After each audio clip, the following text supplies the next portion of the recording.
Everyone, welcome back to the online pastry school, our YouTube channel. Today we're going to talk about how to become a pastry chef in the US&A. So, a lot of people want to work around the world, and there's a great advantage to being a chef since everyone's going to eat. The thing that holds people back, since every country is different, is knowing what visas you need, qualifications, blah, blah, blah, list goes on. So, with the USA, here's kind of basic things you need. So, step one.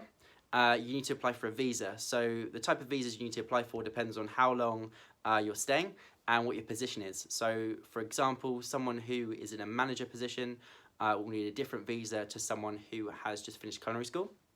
And it's the same if you're planning on staying just for a season or for a permanent position, the visas change.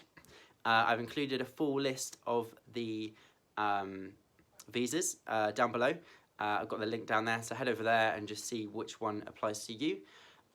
Number two is to look for a job. So you can either do this before you get to the US, or what I like to do, as long as you've got enough money to survive for a few months, is to get my visa, fly over to which other country I want to work in, and then spend some time exploring, looking for a job while I'm out there, and that kind of gives you a bit of time to travel, a bit of time to see the area, work out if you like it, and look at the restaurants and stuff, and then it gives you time also to get a job and sort of not too much pressure. So if you don't have the money though, you can use search engines like Indeed, LinkedIn, and do Skype interviews. But yeah, so finding a job before you land is always really useful, but it's always nice to do a bit of traveling beforehand, especially if you're going to a new country.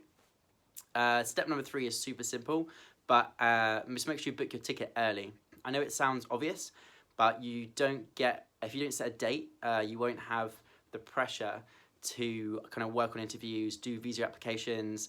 It kind of gets put off and put off and put off, and you won't end up doing it. That you need that pressure of that date. Knowing that you're going out on the 24th, then it kind of puts you in that position where you have to apply for the visa and you have to get everything done.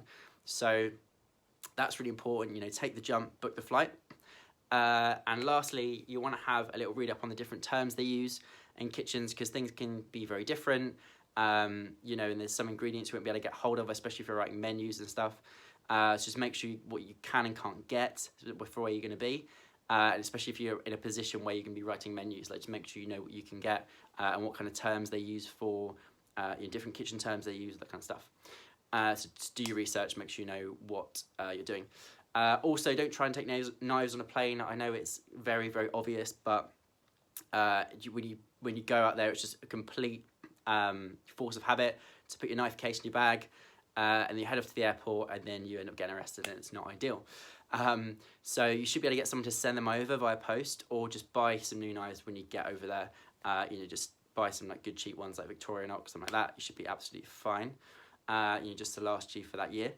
I hope that's helpful.